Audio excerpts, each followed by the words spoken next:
Hi, good evening, everyone. This is quite a sort of vague catch up until we get to the Spanish expositions. So today we'll be stopping at about 1933. But we just thought we can do how we got trained from Spain back into this country, and then possibly a third one on how, having got it to this country, what we had to do to get it working on the railway. So, where do I?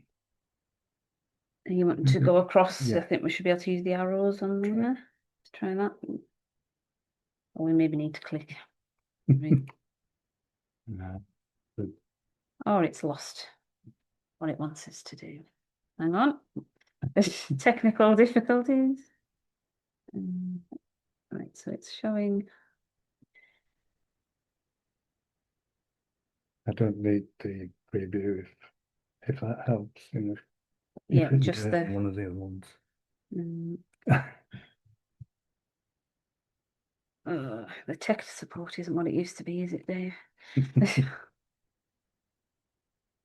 Right, that isn't what we want, really, is it? Or is it? Right.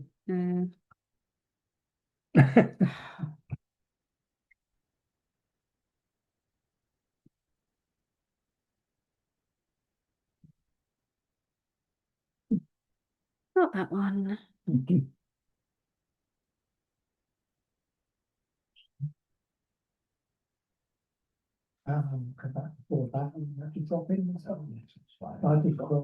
Oh, right. That seemed to work. Is that clicking on the arrow? I think I just clicked there All right. instead of on the arrow Okay. because that would be too obvious. So I haven't gone quite back to Lochfine and this reputed mile of railway line that ran along beside Lochfine, simply because we're a visual setup and we don't have any pictures. So we'll start with Sir Arthur. We always have to go back to Sir Arthur, and he was very well intentioned, and he just managed to miss a couple of basic problems. The first was that he was really comparing his railway and the system against a horse and cart. And in reality, he seemed to have ignored this thing on the horizon that was the motor lorry. So that changed everything around. And this is his famous staged picture. He might have improved his position with the Royal Engineers for using 15-inch for military purposes if they hadn't already spent out quite a lot of money on a larger gauge trench railway. So with those two, as I say, it was well intentioned. It demonstrated it beautifully, and um, we're still grateful for him because we benefited from that as well. On the other hand, and the other side of the pond, there was this miniature railroad company, and their whole approach was completely different. It was used as a moneymaker, basically. And when you get letters like this in their catalogue that say, after all my expenses, and this is 1902, I took $3,263. So that's a substantial amount. And I'm sure they printed this because he said every fair I went to, they booked me for next year because they were so impressed. And this was purely, sort of passenger carrying for fun. Um, House of David. Just going to check the yeah, waiting room in case anyone uh, else is in there. House of David bought into it in quite a substantial manner. And uh, that's another House of David postcards. And, they're quite upfront, said, here we are, we're knocking out these things. And when you look at them, they have some sort of appeal, but not to a locomotive person, really. Boilers are too big, the wheels are too small, it just looks disproportionate to us. But they sold loads of sets. And with the small wheels, as we've just mentioned, they were actually capable of pulling substantial loads up and over the bridge, which is shown in both the postcards. It's quite a bump to get up and over. Inevitably, it ended up in this country, and there was a military gentleman who operated this one, was at Glasgow in 1901, and he was also running another one at Earl's Court in the same year. Alexandra Palace ran 1903 to 1904. White City, which is not White City in London, it's White City in Manchester. We're also operating these. And it's just worth looking at the decoration on the gable ends with the peacocks and double-headed eagles. And then what could be religious, but then looks to have a crescent on the top. So maybe not the religion we were expecting. One of them made it to Blakesley Hall and operated quite well. There was a second set which appears to have turned up around about 1903, 1904, so second engine. But the suggestion by our learned friend behind me is that it was a travelling train and it was at Blakesley for a rest, just up for storage. The connection continued with Blakesley with Bassetloke, who's the gentleman in the straw boater, third from the left, and that's his foreman, Fred Green, driving. And they apparently weren't particularly taken with the American locos. So 1905, and I'm trying to avoid this turning into a Little Giant story, but there are quite a few of them. That started at Blackpool, the Pleasure Beach, and we have some nice pictures in there. Then Sutton Parks jumped in, but it was sort of basically the next one. Nice picture of Mighty Atom. White City, the other White City in London, 1909, had two locos, one of which I think was almost spare. The passenger take-up wasn't great. And this was the interesting bit. By now, particularly as in 1906, Greenlee had met Martens, the German designer, and together they'd designed three coal-fired locomotives at half-inch gauge. But until, literally until after the Second War, the Germans weren't building miniatures. There may have been a few narrow gauge because we have the picture you'll see shortly. But so far, this is still Bassetloke out in Nancy, and that's also Nancy, or should it be Narsey? Um, when things got difficult, sand kept getting in the bearings at Blackpool. They took the whole set, the whole railway back to Bassetloke, did a refurb on it, and it then went to Halifax Zoo for a while. And famously, and you know, running longer than we are, 1911 Rill. Southport, I think also in 1911, if I've got my facts right.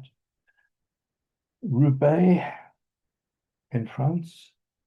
The interesting thing about that card is there is another postcard, which is the same card, and it's got the date stamp on the front of it. And the date stamp is 1910. So another little mystery to work out. 1912, Geneva. 1912 also, Sinalda was built for, well, sold to Southampton, to Sir Arthur. There's a couple of little bits that I haven't quite tidied up yet. We think the Liverpool exhibition was 1913, and that was at Edge Lane, but I had hoped to do some more research, didn't. Now, we were saying that Martins had these half-inch scale locos built. And one of them, this is in 1913, was a 282. Sorry about the quality of the picture, just as it is. So 1913, 282, he has all the possibilities. He had access to the machinery as well. But apparently these three were built in Britain and sent to him. I'm not sure, to be quite honest. According to the British Railways and Locomotives, he did something. He's All an right. interesting fellow. I've been because- looking at the wrong article then. Is that what it says? Ah, Yeah. They designed it jointly according to Greenlee, but then it says they were built. And it's one of those little curious asides. In our archive, we had this picture, gentleman in the garden, and we thought it was someone taking a picture of the 3-foot coach as a shed. And we didn't know who the gentleman was until we got to that picture. yeah. So it's Mr. Martin's. Yeah. So it's brilliant being able to identify one. Although the Little Giants went all over Europe, and this is something else that I haven't been able to follow up. It's an American type loco in Stellingen, however you pronounce it. I may have more information on it.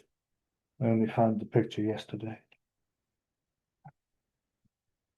Breslau, so they were in Germany, and this is a slightly pregnant looking class 10 with very strange arrangement at the front. And that again is unidentified. Then in 1914, they had celebration of 100 years of Norway, which was cut short, unfortunately, by the war. That's jumped a little bit. We'll just go aside on this one. John Wills was sent to Fairborn to regauge a 2-foot horse tramway. And that's again one of the early trains. He says he actually drove the first train, although Bassetloke was there and wanted to do so. He slipped in when he wasn't looking. Bassetloke again on the left with the boater. Then this is a slight jump forward, but because we're at Fairborn, we'll just mention the last of the Bassetloke logos. And that one, all the parts were there and had been since before the war. And they just assembled them over the winter 24 into 25 and then sold it to Fairborn as Camp Louis. So now we actually get to the German logos. And here I have to confess, I've done a lot of stealing from work that Tom and Will and Mungo and Keith have all done. And when I found these various things in the Society archive, I thought I need to have those, so I've stolen them. But at least I admit it. The Kraus Munchen on the tender is obviously the builders, and the Branch Barnen was a guy in Leipzig who became a dealer in miniature locomotives and actually ran and operated some as well.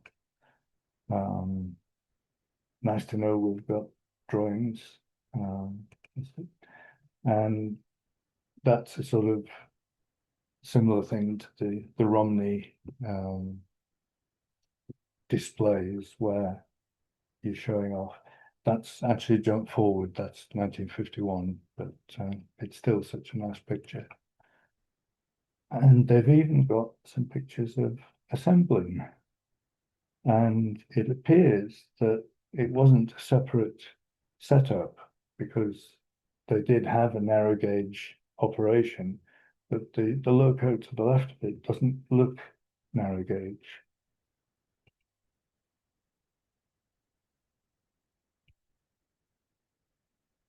All the bits laid out, that's sort of reminiscent of our workshop. How many years ago? 8, 9 years ago, when Nigel was trying to put S back together. So at this point, and obviously it took a lot of time to recover from the First War, and one of the interesting comments that I'm not entirely convinced about is the fact that Martins would have seen Riveresque's performance. He may have heard about it, but if he saw it, it was there on one of the few days in 1924 when it was actually operating and not tucked away at the back of the engine shed. But, you know, and the other thing that is worth noting is because he had done narrow gauge and the firm was standard gauge, then rather than being the model maker gauging up as Greenlee was, this was the industrial railway manufacturer coming down, and that sort of explains why everything looks a bit more chunky and heavyweight.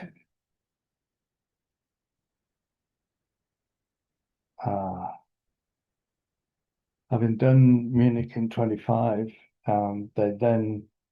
the first 3 locomotives seem to have wandered around Europe quite a lot and were then followed by others.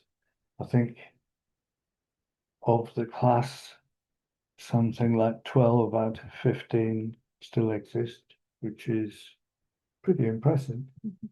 It is, it's the largest class of 15-inch gauge engine. Yeah. So it seems that they moved in 1928 because they were there in Vienna. There was also a presence at Cologne and at Rotterdam. And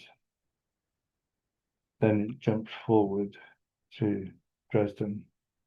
We think that's the 1930 version. There was another one in 1937. And I haven't done enough work on them, really.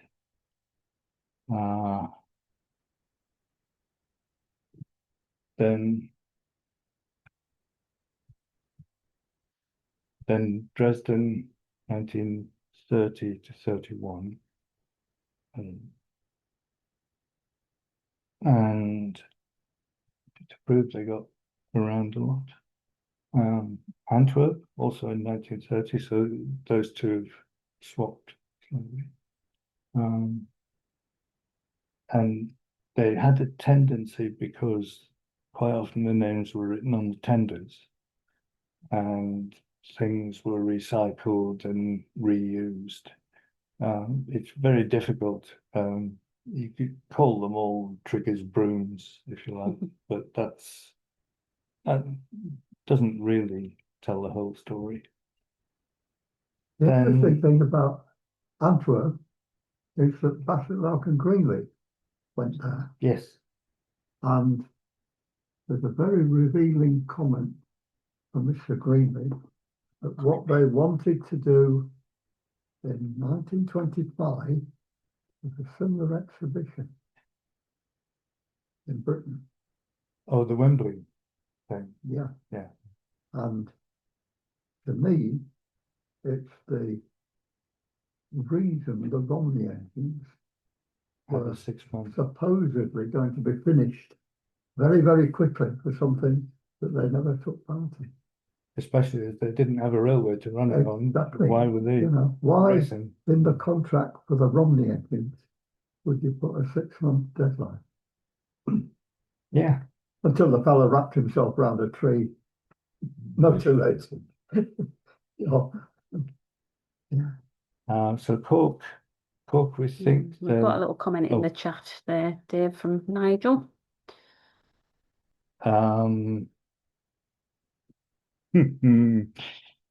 There's a question, did Krauss build any more meter gauge locos?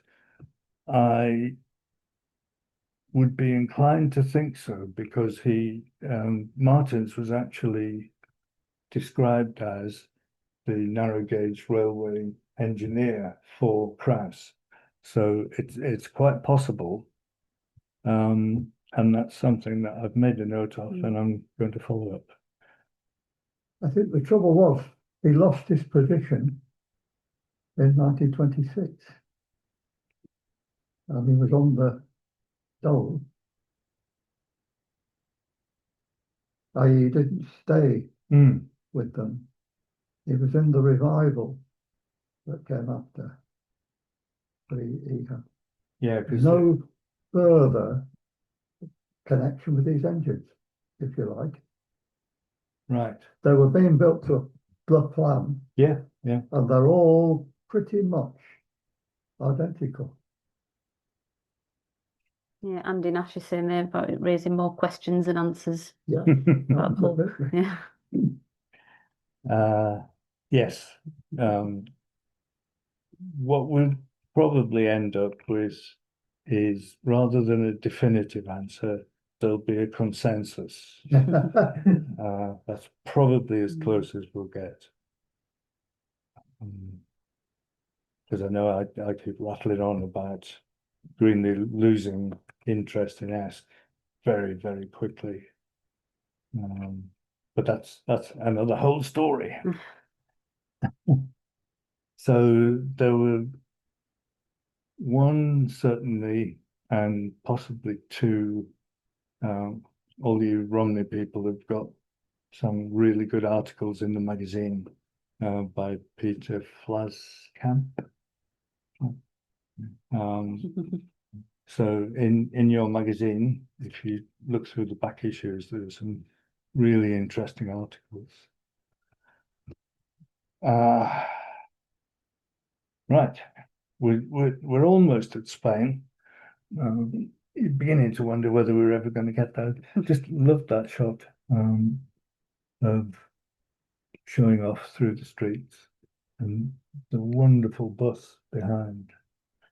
The sort of inverted cowcatcher. I'm not quite sure what they were trying to push out the way.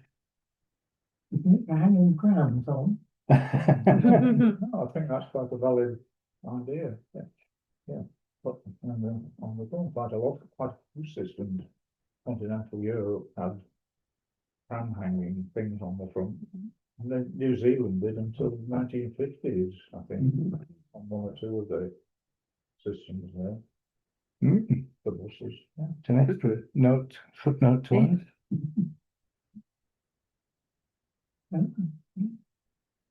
Now, the interesting thing is, I'm just rereading it today.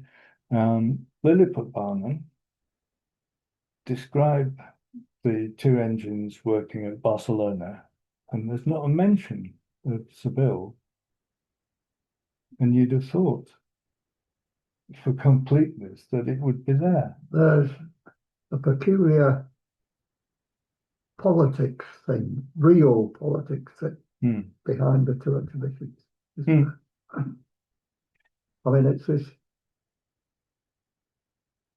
what should we say? You get it now because Barcelona is in Catalonia with a very strong regional, what should we say, sense of its own existence. And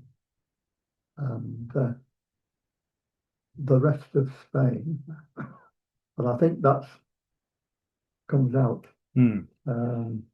But I think Barcelona must have had its exhibition coming first. Yeah, they were both in the same year. Yeah. But it's the organisation, because Barcelona ended up with the wandering engines, and Seville, for some reason, was able to afford 4 of its own, which is why we end up with one hanging about.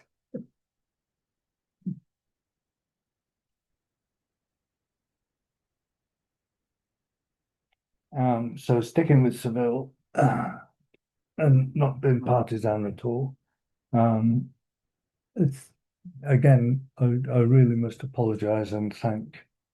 I think this was Tom who found all this material and drew in the line of the railway and even put the stations in. So there's still more to find, and certainly I was looking at the files today and discovered a brochure, quite a heavy brochure in Spanish, which I hadn't seen before. So there's still more work to do. We can probably tack that gently onto the front of part 2 if we get that far. I think there were about 3 or 4 postcards of the train, but the majority of postcards were quite garish, very colourful.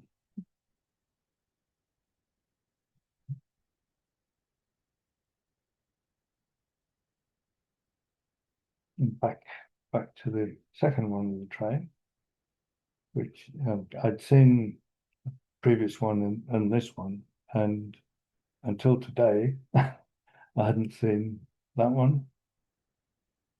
Or isn't the other one Barcelona? I don't know. I think, because I haven't seen. I would suggest certainly the other one's Barcelona. And given the terrain, I would think let's have a look. that's it's going forward rather still that's going. ours. Yeah. Tell you what, let's have a look. There is I'm gonna move that out of the some way. movie footage of Barcelona, and it appears to be on the edge of Where do we want to be? Next one? Yeah. That. something overlooking, for want of a better word. Yeah, I don't know, because the two that I'd seen are both very sparse, aren't they? Yeah. If I go, I mean, I've never seen that hang on, one. it's But gone What's it got on the side? You going back, is that right? yeah. What? Yeah, that, Next one and the one after, you've got the same pillars. So as usual, I'm probably just spouting, and we need more work on it. I'll just see if I can go back past the colourful ones. Yeah, it doesn't really tell us anything. So having spoiled the last ones, we'll now go to that one. And as I say, obviously we can look a bit more, but could be anywhere, can they? And we thought we'd. Yeah. I mean, I think the Seville exposition was much as you've seen with the postcards, you know, in laid out with buildings that apparently some still survive. It was money, no object, seems to be. I mean, I say political because I think the aim in Seville was to promote Spanish, what should we say, the sort of Spanish world across the oceans, bring it all together and make something of it. As I say, they had eventually 3 to start with, and then another one built for them. They weren't provided, like in Barcelona and all the other places, by a travelling what should we say, circus entertainment type provider. So I thought we'd end on what is actually quite a surreal poster. The person operating the Singer sewing machine seems to be hopefully making his own clothes. But that's what it was, that's what popped up. So a fairly lightweight one this time. But the point was when we started pulling pictures together, the broad background leading up to the Germans really taking over.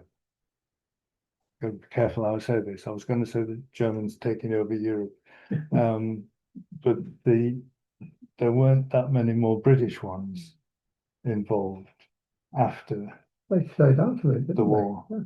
So you know they had quite a good run, and the next step, I think there may possibly be too many pictures for one show.